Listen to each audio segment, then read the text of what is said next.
Okay, salamat kayo sa magkatusang ng karon. Sa ina lagi apel lagi siya. Apel na siya sa iya. Ato pasimbaron. So, wala rin kita mag-ulan. Mayroon simba. Pero sabot punta sa itong mga kaupan. Okay, so, malindong ta. Itong masahol ng versikulo nasa screen. John chapter 12 to 18 siya. 12 to 18. Okay na mo? Okay. Abay basa lang 12.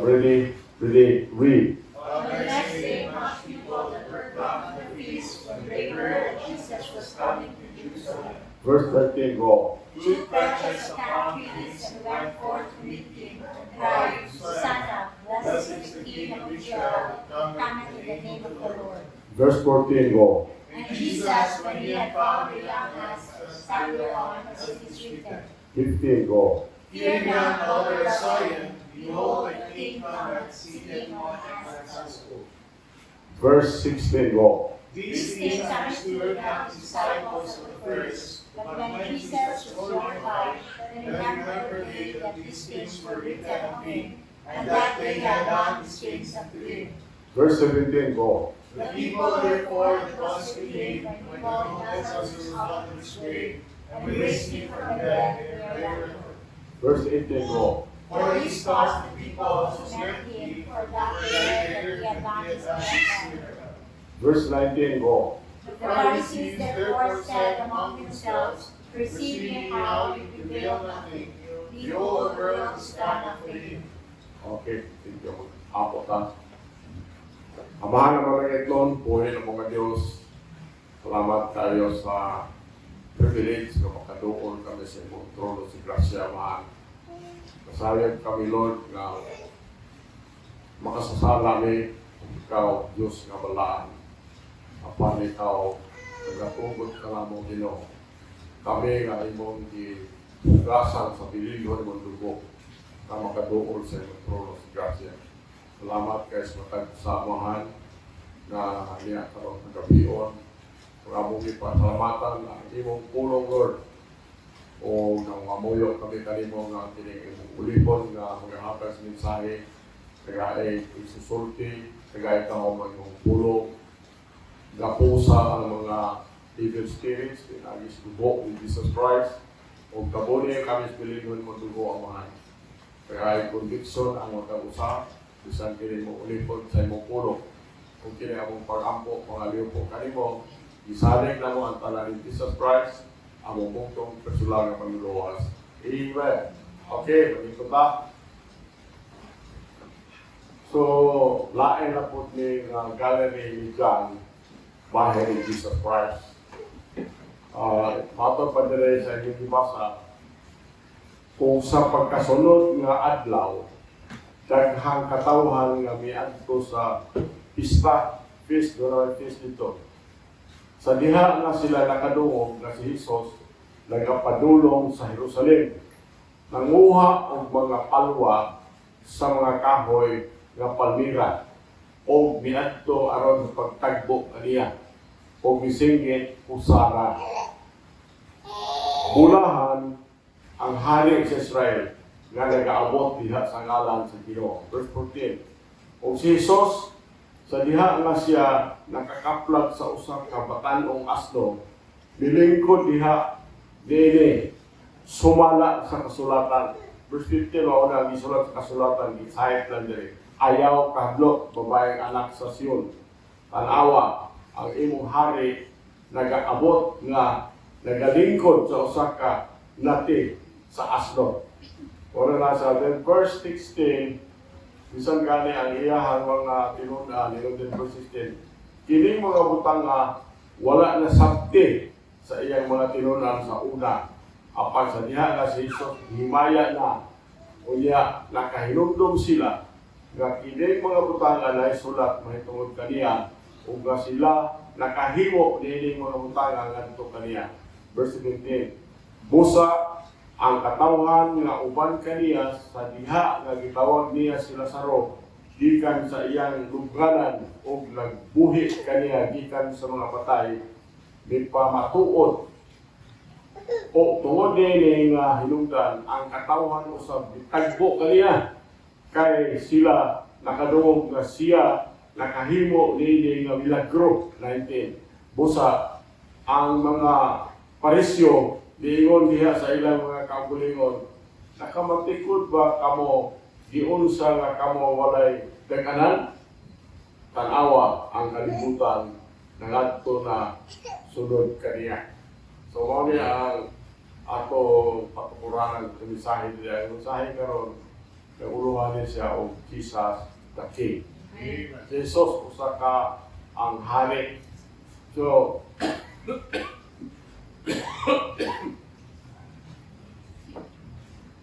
for thousands of years, kani mga Hudyo, Jewish people, had been looking for a Messiah. Magita yun sila sa ilang Messiah. They were expecting a great military leader.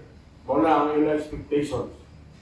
Ang usa, kinsa nga mo-overthrow sa tanan nilang mga kaaway ug ma-restore ang Israel sa ilang former greatness and glory. Kay kaniadto sa unang panahon kani Israel gamhanan kay sa panahon ni David ug ni Solomon.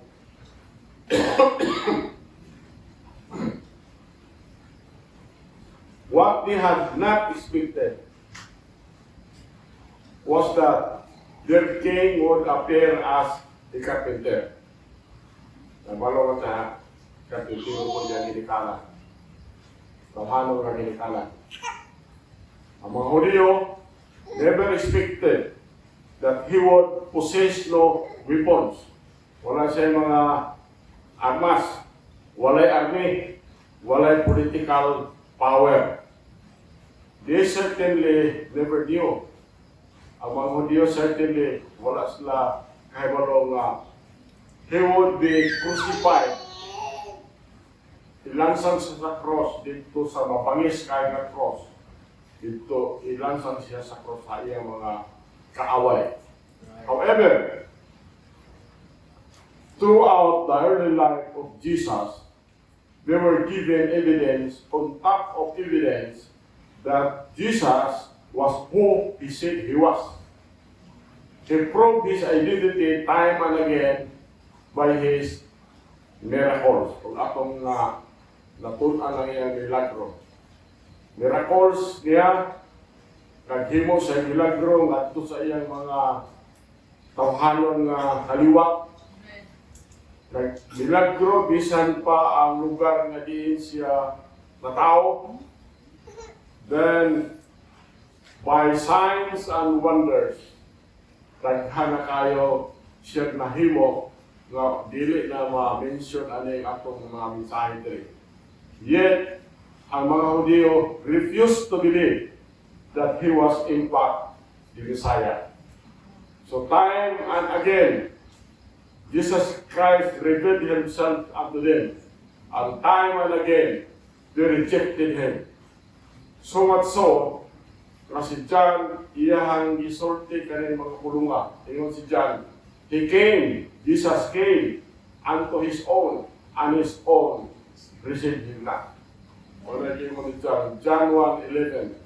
Mauna ang Jesus came into his own intimates. Diri siya may anak siya sa iyang mga sukod kayong kaliwa. Nawaro kaliwa as in family and friends. Yet, they refused to have him.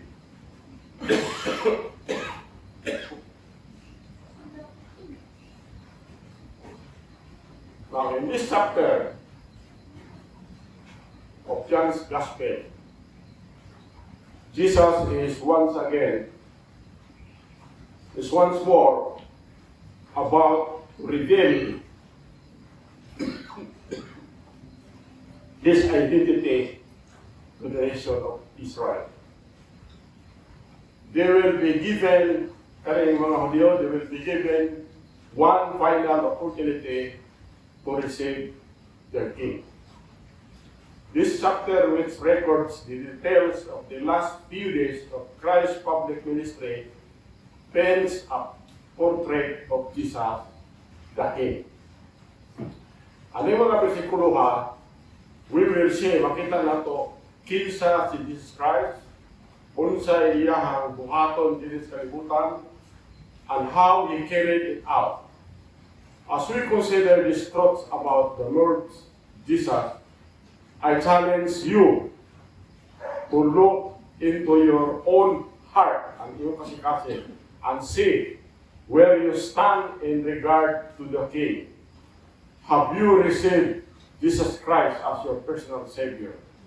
Are you living in rejection, or are you living in rejection of this one who loves you so? Allow the Word of God to speak to your personal need. And today, as we consider Jesus, the King, mauna ito inside. Number one, the presentation of the King. The presentation of the King. Point A, the method of his presentation. A method of his presentation.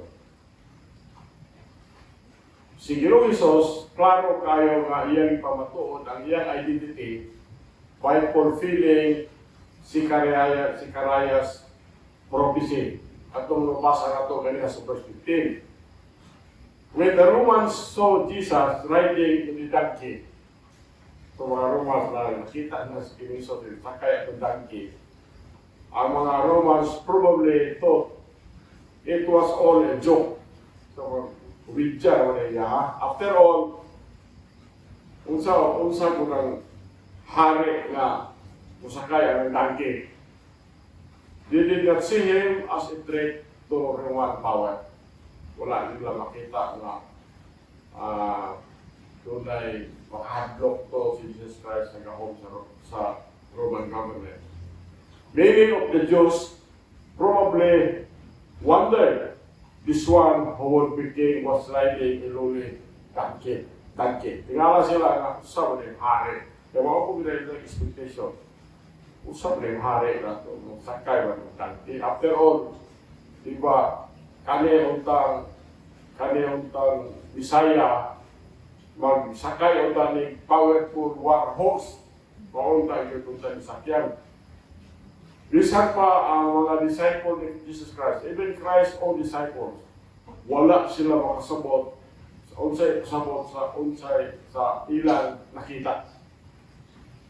Atong nakita na ito, atong nabasa atong verse 16. However, anyone in the crowd who knew the prophecy of Zechariah 9:9, na prophesy ni 487 before Christ na Zechariah 9:9. Kaboy basa na. Really read.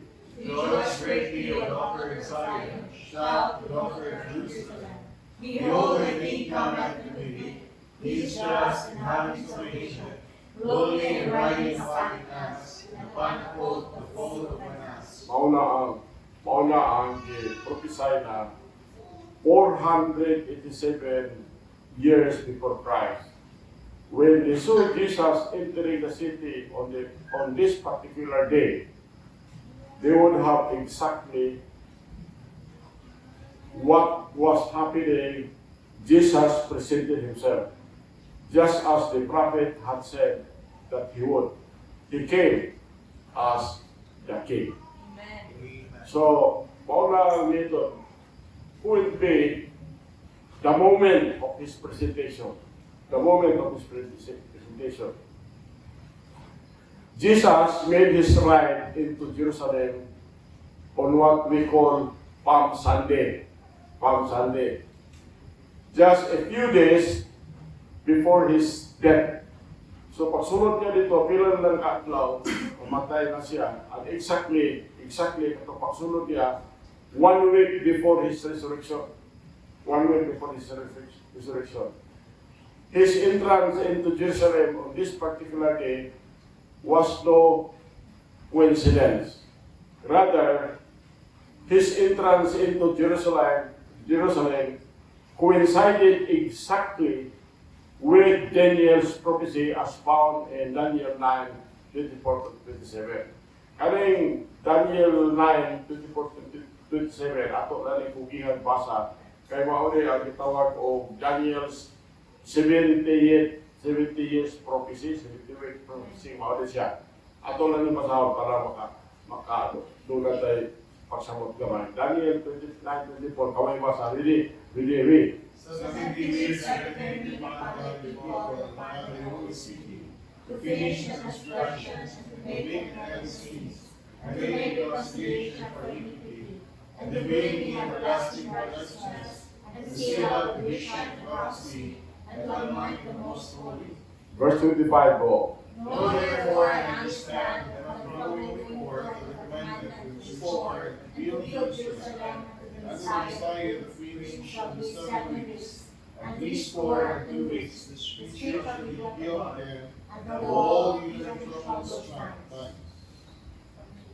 26 go. And after these 4 and 2 weeks shall Messiah be cut off, but not for himself, and the people of the prince that shall come shall destroy the city and the sanctuary, and the end thereof shall be with the flood, and unto the end of the war desolation shall be. Verse 27 go. And he shall confirm the covenant with many for 1 week, and in the midst of the week he shall come to sacrifice and the oblation of the cities, and for the double spreading of abominations he shall make desolate, even until the consummation shall not be that river shall be poured upon the side. Okay, ako lang mo maraming komentary nga siya yung Daniel 9:24, inundari. 70 weeks are determined upon thy people, upon the holy city, kanang holy city, Jerusalem, to finish the transgression. Humanon ang ilang transgression. Yun eh. Kapituan kasi man nagagitagdag na sa imong katawhan o gana sa imong balaan sulat. Aron pagtapos sa paglapas, wala ang propesya puso na ilang paglapas o aron sa paghimo o katapusan sa mga sala. Wala iyahang i-propesya nga sa mga liyo. Aron sa paghimo o pasig-uli alang sa dautar. Pasig-uli sila sa Ginoo. O aron sa pagpasulod sa walay katapusan pagkamatalo.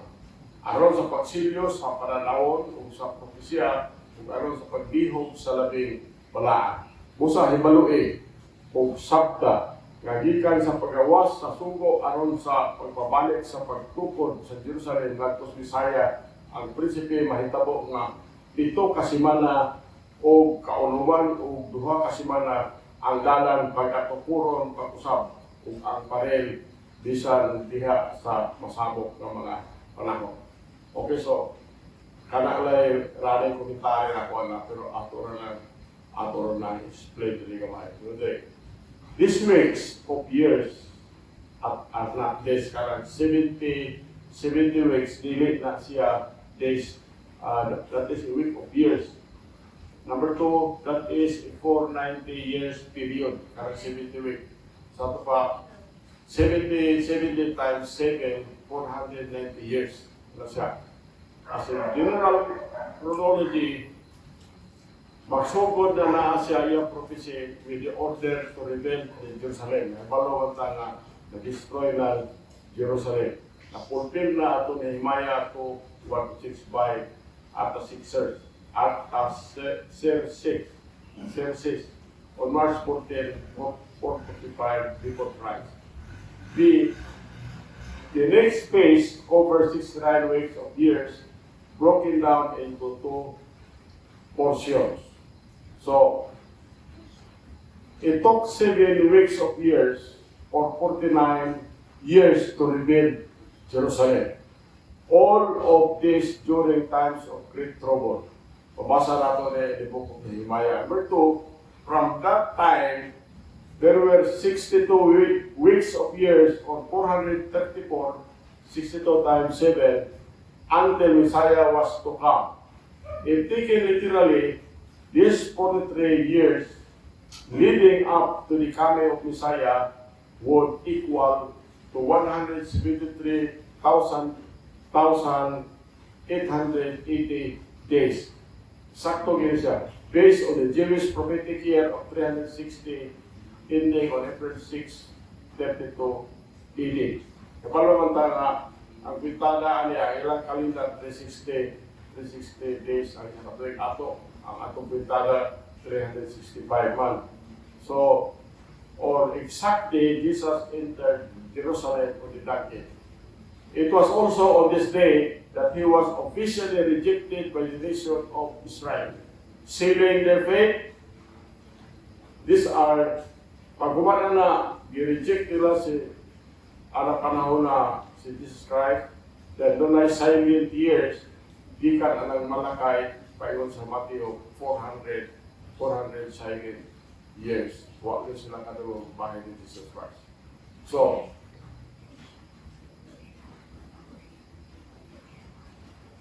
when say, after Messiah comes, there are several prophetic events that will take place.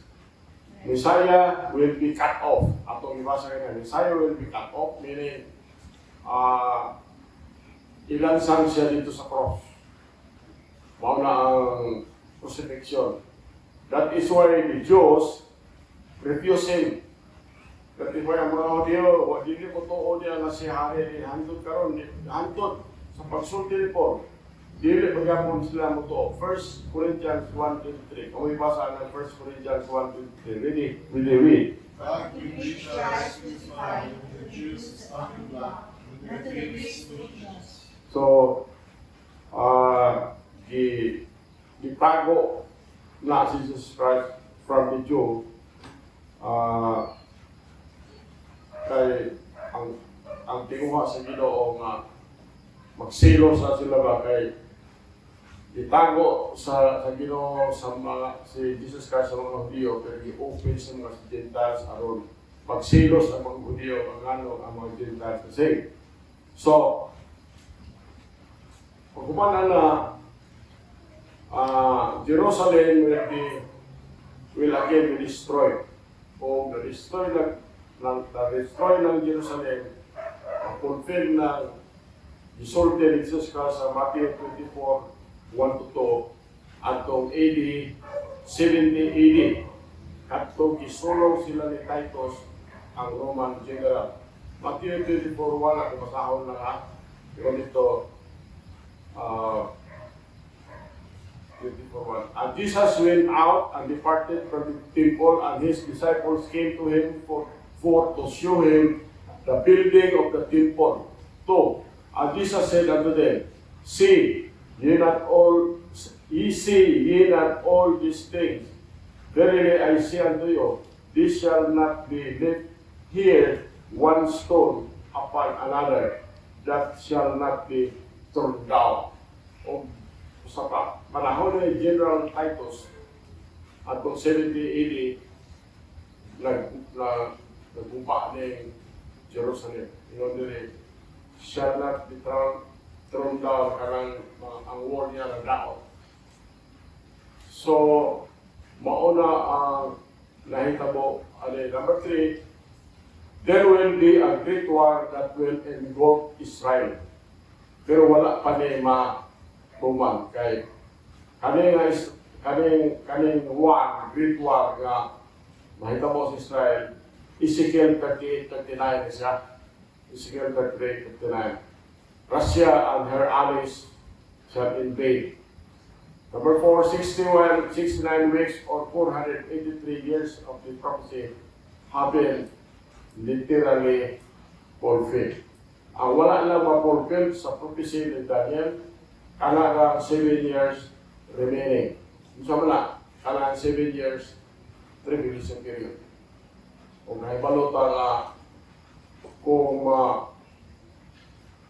ilan na natong kinsa na si Antichrist, rapture na tayo. Mga na tayo.